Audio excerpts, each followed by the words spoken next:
कहाँ गइनी ये गौरी डमरू वाला, कहाँ गइनी हे गौरी डमरू वाला।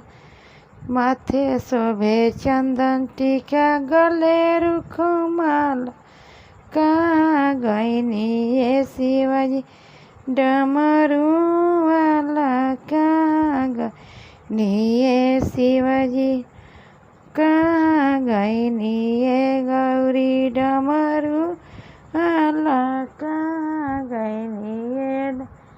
पोछी देनी चंदन टीका तुरी रुखमाला, पर्वत पर गइनी ये गौरी डमरू वाला, पर्वत पर गइनी ये गौरी डमरू वाला।